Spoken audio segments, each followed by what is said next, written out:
Hello to you, friends.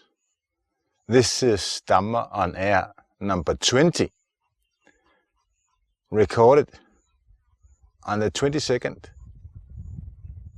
April 2016 on planet Earth, on Knuckles Mountain near Kandy, Central Highlands of Sri Lanka. There are 5 questions, but first a normal intro.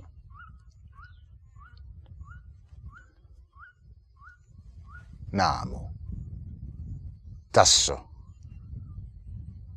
Bhagavato Arahato Samma Sambuddhassa. Worthy, honorable, and perfectly self-enlightened was the blessed Buddha.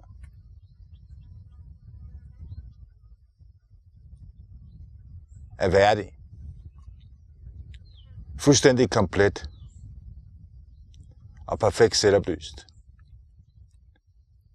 var den velsignede Buddha.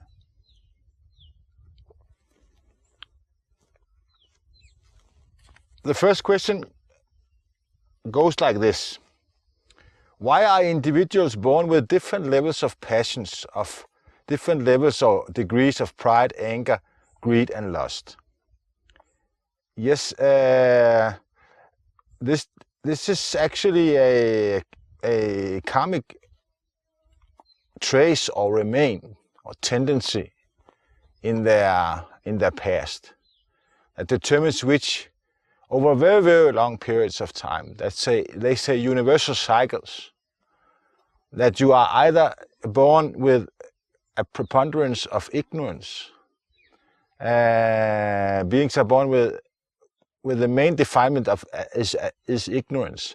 This was manifest in phenomena such as doubt, speculation, worries, intellectualization, long letters, a tendency to like philosophical disputes, and intellectual work in general. Then one can be propelled when there is ignorance of the Four Noble Truths, when there is ignorance of the fact of suffering, of craving causes suffering, and end of craving therefore ends suffering. And the Noble Way is a method to end suffering. When there is ignorance of these Four Noble Truths,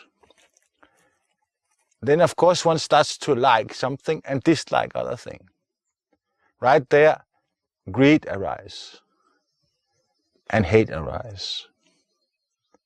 Basically, they arise because when one has a contact with an object, whether one sees it or hears it, smells it, tastes it, or touch it, or think it, then can 3 things happen. Either pleasant feeling arise right after the contact. Then greed towards the object is created, if one is unaware and uneducated in the Dhamma. If unpleasant feeling arise while contacting the object, then dislike, aversion, hate grows up. If indifferent, neutral feeling, neither pain nor pleasure arise, neither sadness nor gladness arise from contact with the object, then this indifferent, neutral feeling arise, if unaware of it and uneducated in the Dhamma. This neutral feeling gives rise to a tendency to neglect the object, to look for something that causes pleasure to arise. This neglect makes ignorance grow. Beings do that to different degrees, life after life.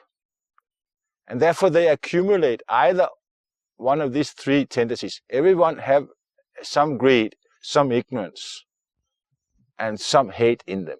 And their derivatives such as jealousy, speculation, skeptical doubt, lust, desire, aversion, irritation, pride. So everyone have a little, but the mix between them often grows into a special tendency, which follows one life after life. So if one is born as an angry person in this life, or angry dog, or angry being, or angry demon, or angry deva, then one will also have a tendency to have anger as the main defilement in the next life. And so also with greed and lust, and so also with ignorance. So one important feature is, so this greed and lust, which arise from ignorance, they come up and go down. So everyone has both. If one likes food, then one dislikes starvation. If one likes sex, one dislikes, hates celibacy. So it's two sides of the same coin, this greed and hate. So they come up. However, they have usually a little bit overbalance to one of the side. And this is, for example, if one habitually contacts pleasurable objects and lives a life in hedonism, then one will tend to be a greedy person or greedy being. And vice versa, if one is a fighter that goes to war or disputes or fights as a boxer or whatever, soldier, then one will have a tendency to be an aversive, hateful individual in this life and in the next life also.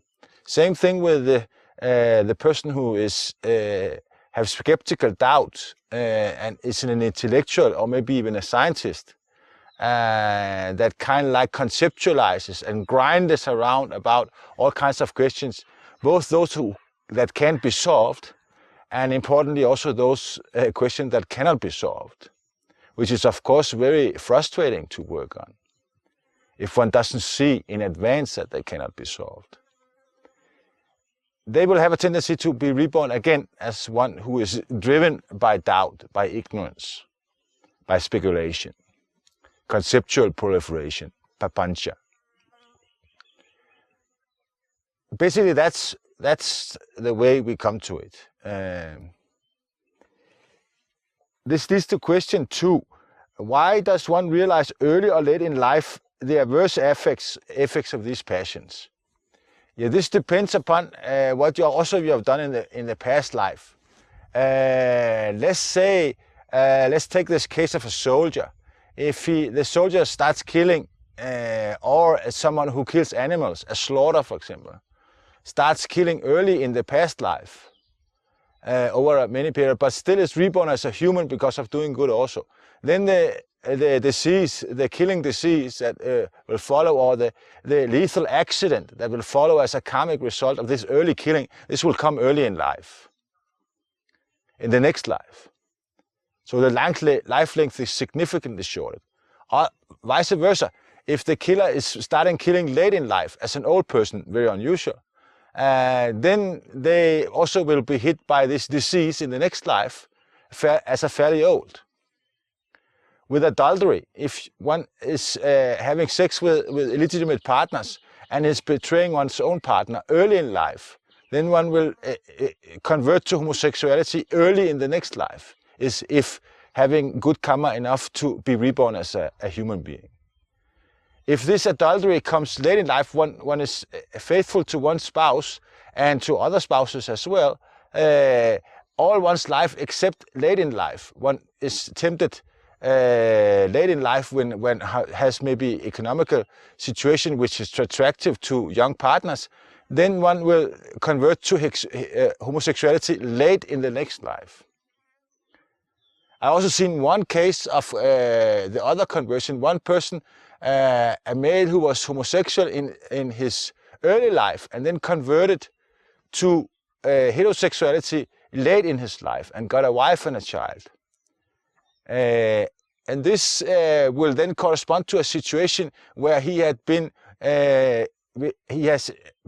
an adulterer, a person who performed sexual abuse with others' partners early, maybe from his sexual debut in the prior life, but not making other mistakes as killing and stealing and so on. lying, because then he would not be reborn as a human. And then late in life, in the prior life, he sees that this is wrong, and then he is faithful to his own partner, and faithful to other people's partners also. So this has caused that he starts with being homosexual, but then he converts back. These cases are rare. I only seen one. So this is the time sequence of the defilements in the prior life determines the time sequence, the sequence of the events in the next life also. And there's a specificity between cause and action, cause and effect, action and reaction. I hope this answers this question. What are the remaining relics after Lord Buddha Gotama? Yes, that's a very good question, and I will make a small video which comes after here about the relics and where they are placed here in Sri Lanka and various other places. And one can say very shortly, the whole last days of the Buddha, the last 3 months of his life, is explained in detail by himself in the canon text itself, actually in the most old and ancient strata of the canon itself, the Buddhist Bible, which is 56 volumes. In the Digha Nikaya, in the long collection of speeches, in the Digha Nikaya number 16, the Maha-parinibbana Sutta, there his last 3 months of life is explained, mostly by himself, but also the events up to his death and the events after his death. And basically, after his death, he was rolled into a 3-layer of gaze and cotton and burned in a big iron bowl. And there the relics was carefully broomed up and parted in 8 portions. And all those who came there, the different kings in the small kingdoms, among those the Sakyans, his parents' tribe, came down from Nepal and also got a portion of the relics. And they went different places. There were a lot of bone relics, among those relics from the right collarbone and the left collarbone, which is located here in Sri Lanka. There was the right upper canine tooth, which lies in Kandy here, in very nearby here, 50 kilometers from here, which I've just visited together with some friends. And I always do that when somebody come here and stay here for a long time. Then I think this is the single most important thing that they can do when they are in Sri Lanka. It is go to Kandy, buy some lotus flowers and incense sticks, and then offer it to the relics of the Lord Buddha, which are lying inside there. In the Dalila Marigava, Temple of the Tooth, a very large temple compound, one of the most beautiful temples I've seen so far here in Sri Lanka, which lies under a golden roof. The tooth itself have been, because a tooth cracks up if they are allowed to dry out, has been put into a piece of ivory with the very tip of a tusk from an elephant, which has been drilled out and then also polished and wrapped down. They have put down the tooth inside this small casket, ebony casket, and then put plaster across it, so it's inside another casket so it don't fall apart. Then this is inside a crystal casket, and this casket, and then inside a solid gold stupa, which is approximately 60 centimeters high, which is sometimes on display. I also seen it. When it is on display here in Sri Lanka, when you can see into the relic chamber inside the temple and allowed to see in, you can pass close, come approximately 5 meters from the relic. Then they are set up baldachins around the lake of Kandy, approximately 3 kilometers probably, like that, maybe 2. They're set up baldachins, and then people from all over Sri Lanka, they come here and stay there and sleep there under these baldachins with their children and elderly to wait for their turn to come in and see the relic. And when I saw this as a young monk, then it warmed my heart, because it says something about the devotion, the bhakti, that is here on Sri Lanka, among the people of Sri Lanka, among the Sinhalese Buddhists, that they come from afar and they stay outside in burning, scorching sun, and can be very forceful rain also, in order to see the tooth relic of the Buddha. There's also 6 hair relics, some of here and some are in other countries. Among those, Burma. Right after his enlightenment, the Buddha, the first 2 merchants he met, they asked for some relics, and he put out some hairs, and they got some hairs. They are in Burma now. Then there's some hairs from later on also. They are in the Mahayangana stupa, just on the other side of this mountain, together with some of one of the collarbones. So other collarbones is in the Tupa Aramaya, a small stupa up in the holy city, ancient holy city of Anuradhapura, in the north of Sri Lanka, very hot region, where there is also some other relics, bone relics and ashes in the Mahastupa, in the very large stupa, which came from later. But I'll make a video about the relics and where they are, and it will be inserted right here.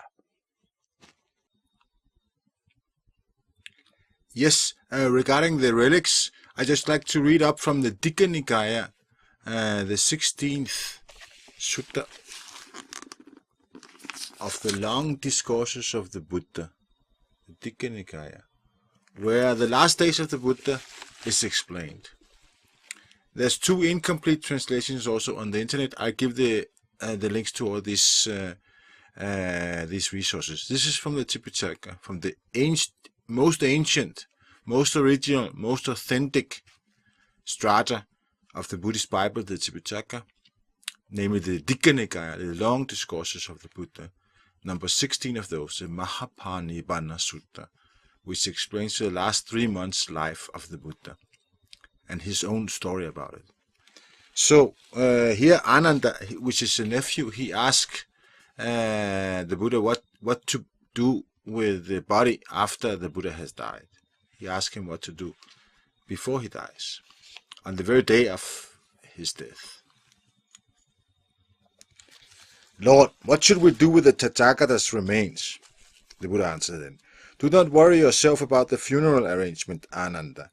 You should strive for the highest goal, devote yourself to the highest goal, and dwell with your mind tirelessly, ceaselessly, devoted to the highest goal.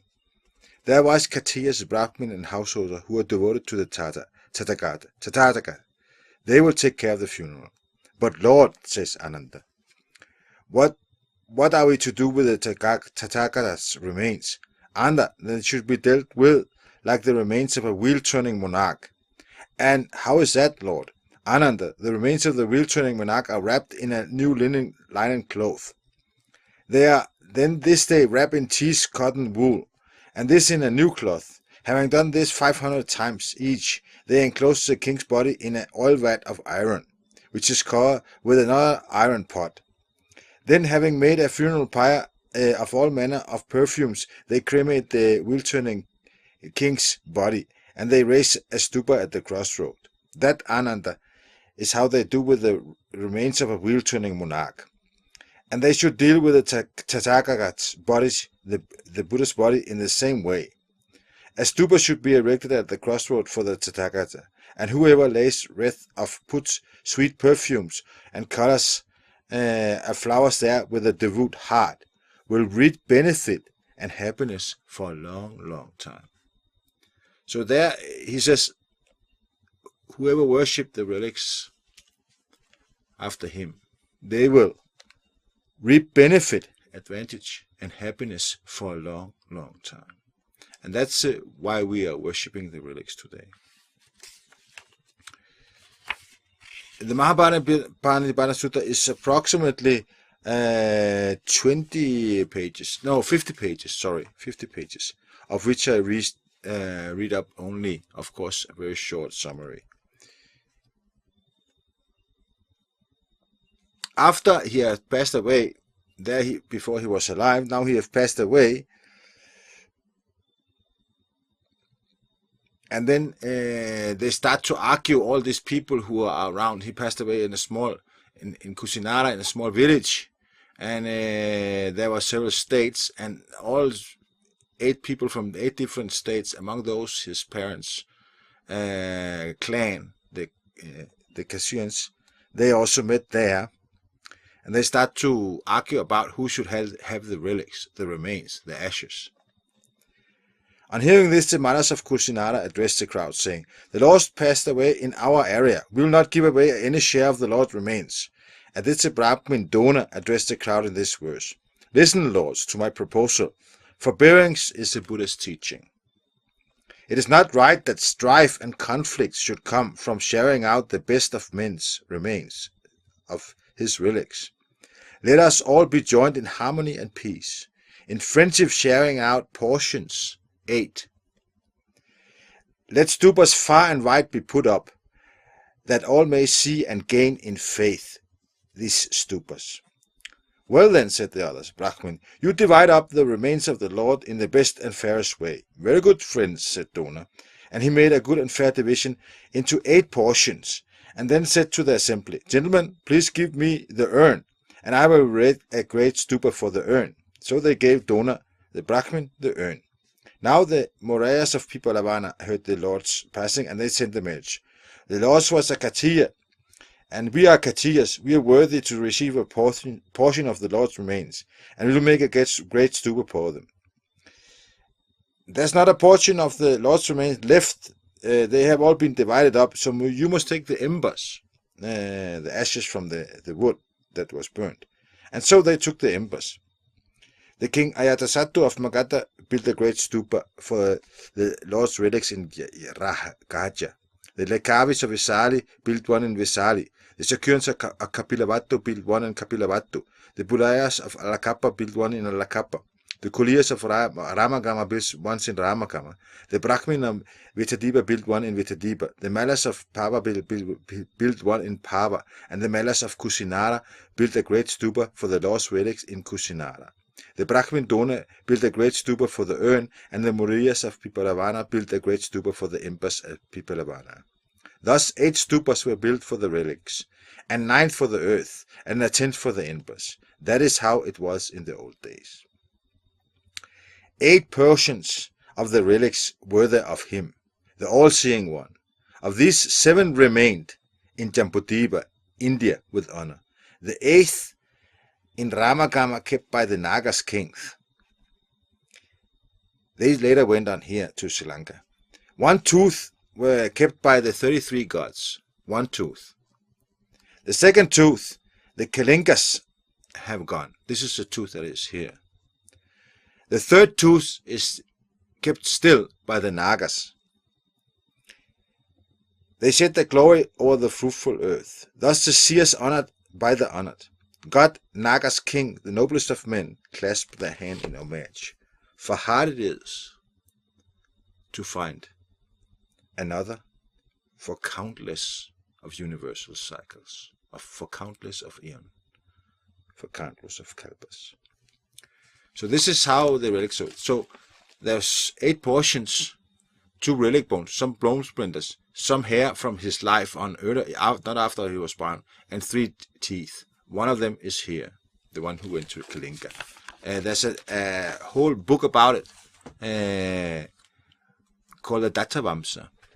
There's a whole book, two books, of which only one have survived at the Burmese king court, the last, called the Kesadattu Vamsa, the chronicle of the Kesadattu, the hair relic. But there was 2 actually in the beginning, but one manuscript has been extant. So we know fairly well where the relics are. So from this is clear that there is some, these 8 portions of the relics are genuine. I'll show some pictures where we know at least 3 portions of the relics are today. If I can find out how to do. This is the Lila Maligava. This is where you look inside the tooth temple here in Kandy, and this is where the tooth relic is kept in a 60 centimeter gold casket inside the relic chamber. And this is when it's on display. You can see the monk he's guarding, and then there's two heads of people walking by. This is the relic casket of the tooth, the right canine upper tooth. Right upper canine tooth is kept inside there. It's solid gold. Here is taken from, you can see in the lower right corner, it's upper right canine tooth is put into an ivory plaster, and then there's some resin that is encasing it. There in around 1920 they have taken it out, and they are worshipping in there, both lay people and monks. This is the relics that one of the 8 portions his parents' clan got and moved to Kapilavastu, and this is where when the relic chamber was opened in that stupa, then they found this very strange looking casket, which is now in the National Museum in Delhi. This is one of the stupas also, which is now only something underground. This is a temple of the tooth, the Dalila Maligava temple in Kandy, in central Sri Lanka, not far from where I live. I just been there less than 1 week ago, and offered incense and lotus flowers, and I can recommend anyone who's a genuine Buddhist to come here to Sri Lanka, go to this temple, and offer some lotus flowers and some incense sticks to the Lord Buddha, which still has a tooth deposit there. This is a tooth relic, how it looks like when it's encased into an ivory casket and lying in a small stupa, which then is put in a big stupa.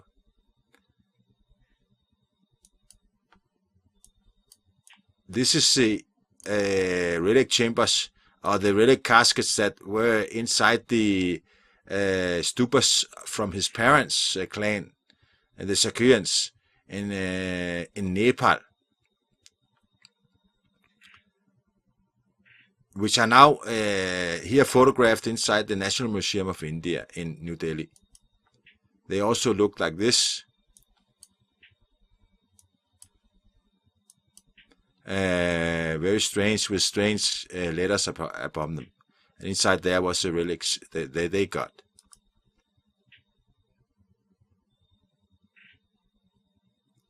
This is where they were encased. So this structure was made by in Kapilavastu, and made by his parents' clans, and this structure is then he died 483 BC, so it's 2,500 years old.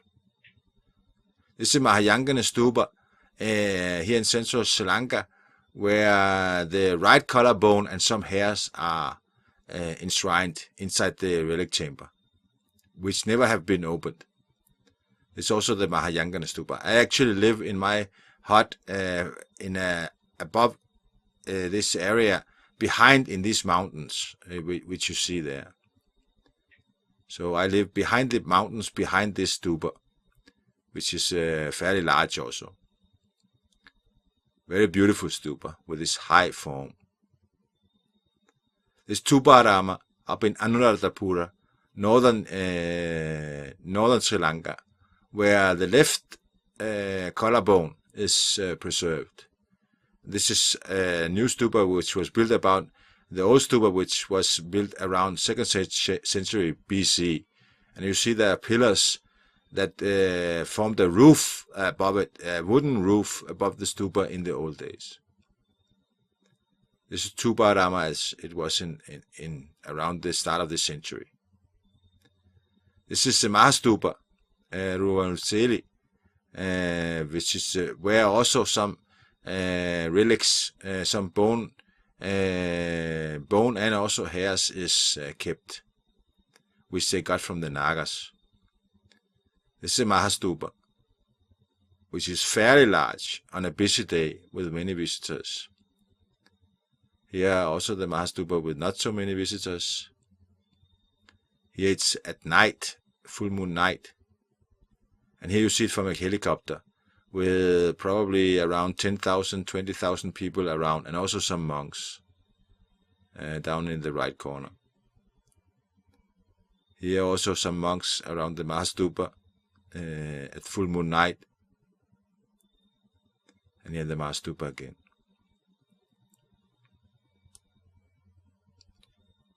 Thank you for your attention to the relics. Please come to Sri Lanka and have a look for yourself.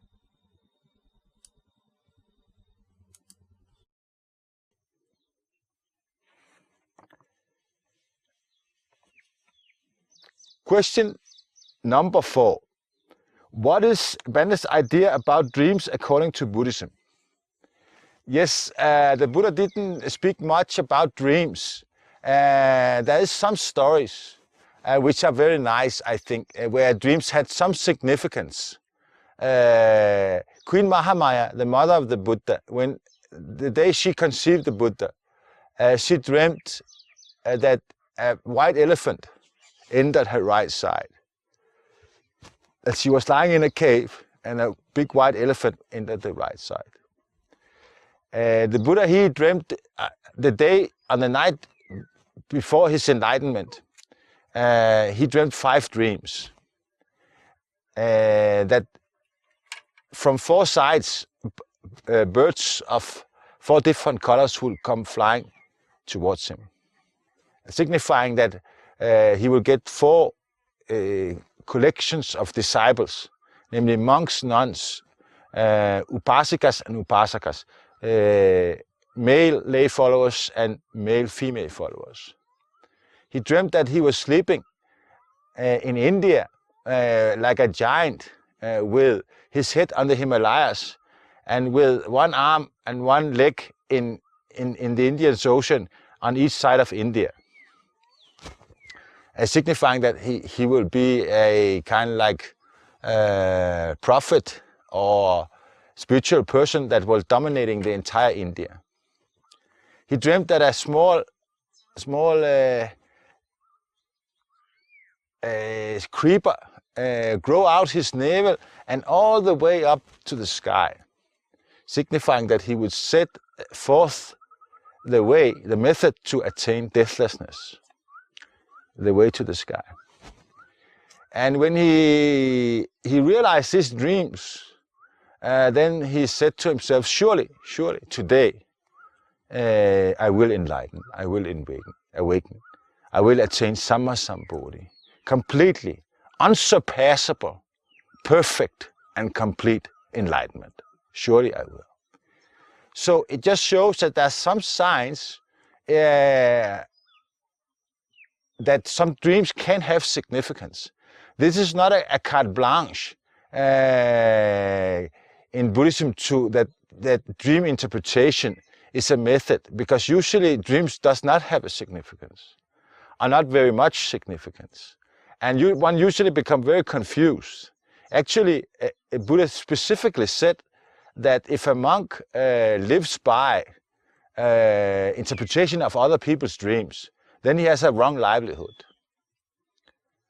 Like soothsayers and relic makers or amulet makers and all kinds of this trickery. So it was not a method he recommended. However, it can do, and I also occasionally do, just look at the dreams. When you wake up and can remember the dream, just notice it, like you're noticing any awakened state. And then see what can some meaning be assigned to it. But don't clutch on it and make this the only method, because this won't work. One cannot dream interpretate your way to Nibbana, not even to nobility. So it's not a method of mental purification. Usually, those I've seen here in lay life that were very engaged in palmistry, reading marks in the limbs, or in astrology, or in dream interpretation, they're very, very confused individuals, which are often completely blind, beyond rational reason, and severely infested by superstition. And they do serious mistakes because they follow these wrong methods. Look at the dream. If there's a message, then you'll get it. If there's no message, then you don't get it. Then just let it go. Pass it on. Of course, for example, if you have erotic dreams, then it means that there is some lost desire there. The erotic dreams can be induced, for example, if another person has an erotic dream with you as a partner, then you will also probably have an erotic dream with him or her as a partner. So they are synchronized, they are conditioning each other because of the non-locality of consciousness. So this is a sign of greed. If you're killing somebody or fighting somebody in your dreams, then this is a sign of hate, of aversion. If you're running around in panic and confusion, this is a sign of ignorance, obviously. So there are some interpretation, but very rough, very basic interpretation can be done. And much more than that, in general, should not be done. I hope this answers this question. Question 5. If there is alien life in space, how can and would these aliens contact us? Would they contact some human with special abilities? Is Buddhist a kind of ambassadors, mediators, and translators to these life forms? Did Buddha speak about alien life? Yes, he did.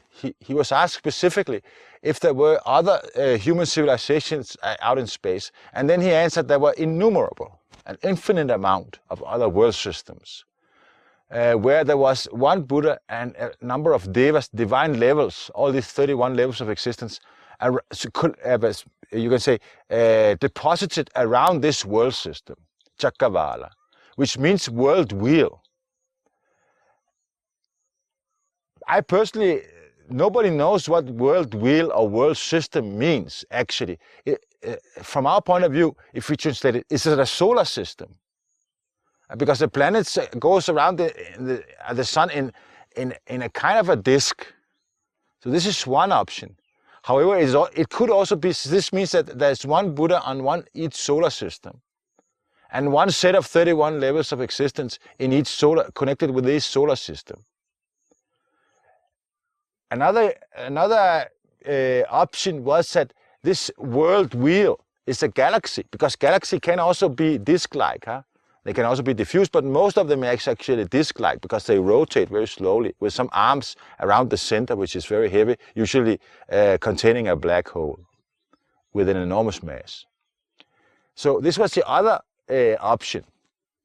And of course, each galaxy will contain in the order of 100 billion stars and thousands of solar systems, which we now know from astrology, can contain Earth-like planets, where there's water present and a temperature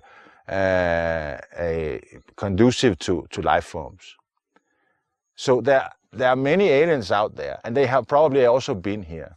I think definitely UFOs, and it's a reality.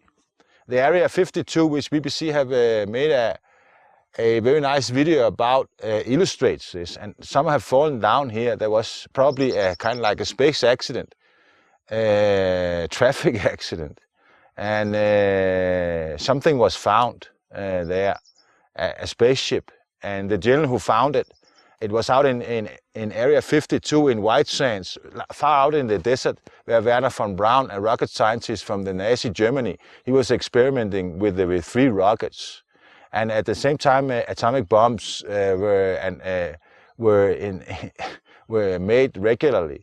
So those out there who has probably the job to survey the Earth and the level of technology here, it could be an area of prime interest to them, to see whether we had the capability to go out in space and bring nuclear weapons, for example, because then we would obviously be a danger to them.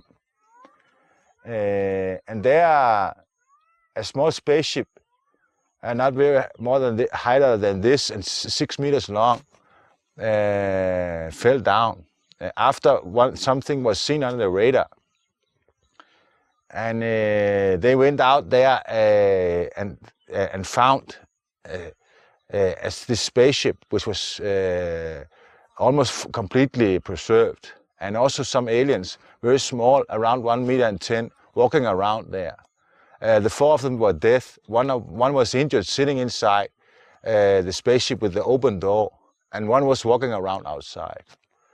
And they all died shortly after. But the one who was walking around, he was transported back to a military airport, and there inside was seen inside a hangar where he still walked around. They had some large boxes with them, which was probably a radio center to the spaceship to come and pick them up. They tried to take these boxes from them, but they don't want to give off from them. They were described as having small, very large eyes, and look very much like these comic drawings of how aliens look like. Their skin was said to be deteriorating very rapidly in the order of hours. So our atmosphere was probably toxic to them in some form. Shortly after, this general, who was boss of this airport, he phoned his newspaper down in the southern, I think it's Texas or maybe Utah or something like that, in the next city, and said that the United States has now in their possession, a UFO and some inhabitants from outer space. And this, in less than 24 hours, this news went all over. It was in the 50s, early 50s. Went all over the world. And in less than 12 hours, China and Russia demanded from the United Nations to get access to this UFO and to see what it was like. Because of they were afraid, of course, that the United States would get military advantage of having this UFO in their possession. However, nothing seems to be the case. They have not found out how it works yet, and they probably never will. So I see it's very, very likely that that aliens are here regularly, actually, but they are probably not. They are probably not at the same level of intelligence as humans are. From my point of view, and from a Buddhist point of view, devas are more interesting, and they are also contacting people. Whether aliens will contact people with special abilities or not, I don't know. I don't know. I have no idea about it. It would be a good strategy, of course, to contact somebody who had some level of intelligence and not were aversive to the thought of aliens, other civilizations in space. But how to identify this from outer space? Of course, if they can hack our telephone system and so on, they could make some spying first. But I don't know, it's pure speculation. What the Buddhist text says is that devas regularly visit human beings. And they are very, very selective, very, very selective. They will primarily select nobles, Arya, those who are on this, have entered the stream to Nibbana. And they are said that they will light up, they will come at night, and also there are many, in the text, in the Tipitaka, there are many, actually there's a whole book about conversations between Buddha and various devas, both male and female. They come to ask him questions in the night. And usually it's said that their light, deva means a shining being, so they have light coming out of the body.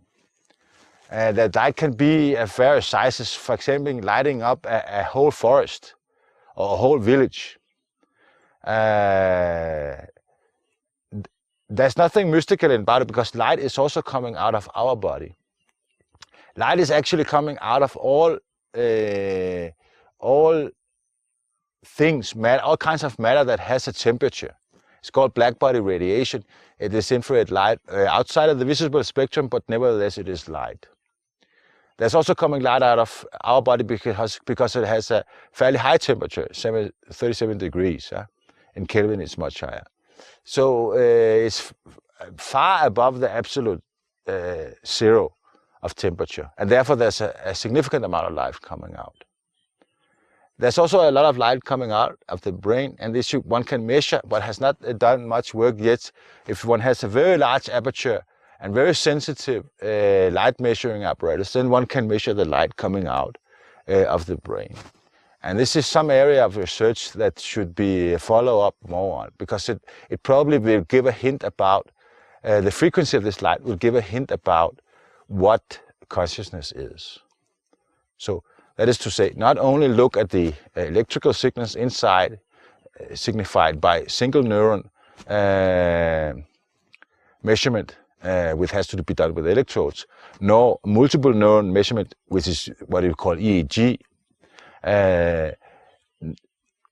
Secondly, the magnetic field inside the brain, and the specifics of that has been almost not measured at all. And the light coming out of the brain, which can be measured outside the skull, which is so forceful it goes through the skull. And the frequency of that, the colors of that, has neither been measured at all. So this just shows, if you look that way, you only see something over there. And this also goes for science. If you don't look that way, and if you don't use the right measurement apparatus, you don't see anything. How to get an idea about what apparatus to know, this is the conceptualization. If you have an idea that temperature has something to do with this phenomenon, then you put it in a thermometer. But if you don't have this idea, then you don't put it in a thermometer. If you have an idea that consciousness is a form of radiation, maybe not electromagnetic radiation, maybe not light, but another form of radiation, then you start to say which form of radiation, which form of frequency, of undulation in a field can we measure, to thereby come to measure what consciousness is. But this has not been done yet. I hope this answers the question. I'd like to say a little bit about the relics, which significance it has for myself. When I go there and offer my lotuses and make the wishes, the dedication of merit for some specific purpose in the future, of which the finest is, of course, to dedicate the merit to one's own enlightenment. But traditionally here in Sri Lanka, you dedicate the merit to your deceased parents 7 generations back, to save them from their hungry ghost state, if they have fallen into this state from evil karma of their own, usually stealing or cheating with valuables or insurance fraud or something like that. The Buddha himself didn't worship his own body, and nor did he recommend it. However, he said that since there was a point in it that it could make some good, he allowed this worship of relics. But it's important to understand the message of the Buddha is not that the teeth is important, nor that his teeth is important, even though it's lying inside candy. This is not the message. Actually, the message is that the teeth is not important, that the body is not important, that the feeling is not important, that the perception is not important, that the mental construction, the planning is not important, and that consciousness itself is not important, and that clinging to that creates suffering. Clinging to the 5 clusters of clinging creates suffering. So that should be relinquished. However, since those who cannot understand that, who cannot cope with that, they still have a way to get an advantage, elevation, by giving something, worshipping these relics, and gaining merit thereby. When you are worshipping relics that are genuine, and there are also many non-genuine relics here in Sri Lanka and in various parts of the world, but there are also some genuine, then the response is very forceful, exceedingly forceful. So it's, you can say it's infinite to the 5th degree. So it lasts a very long time. And if we go in and see what significance this has for the monks who were enlightened at the Buddha's time, then if we look into their life stories, they have all done offerings to various Buddha's relics to the Buddhists themselves when they were present, and then to the relics in the lives that came after there when the relics were present. When the relics here in Sri Lanka, from the hair, the collarbones, and some bone splinters also, from the rest of the body and the right canine tooth are not worshipped anymore in 2,500 years. Then the Buddha determined that they will travel up to Jaffna, to Nagadiba, and then they will travel further on and meet all the other relics from who are deposited elsewhere, up in Bodh Gaya. Then they will make an effigy, a kind of like a hologram. And then they will preach the Dhamma to a number of assembled devas there. There will be no humans present. And then after this, they have preached the Dhamma, then they will go on fire and exterminate themselves. So this is the last backup, the last chance of preserving the Dhamma among the devas, among those who are more clever than humans. Because humans have ditched the importance of the Buddha Dhamma at that time in 2,500 years.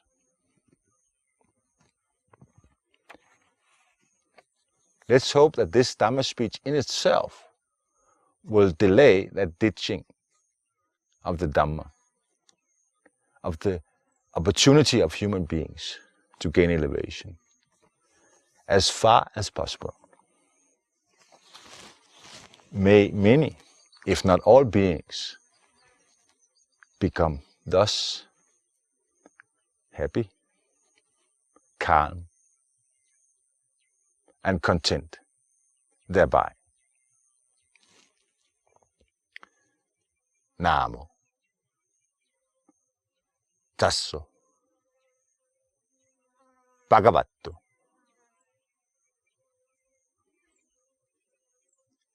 Arahato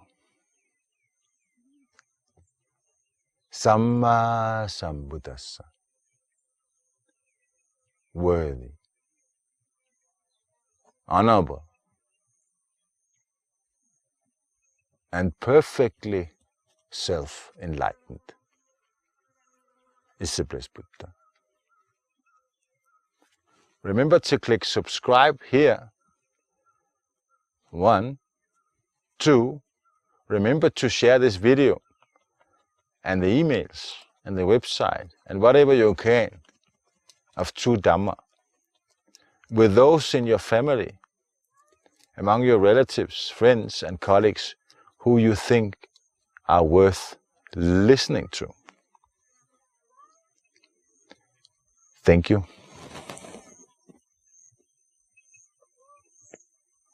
for your attention.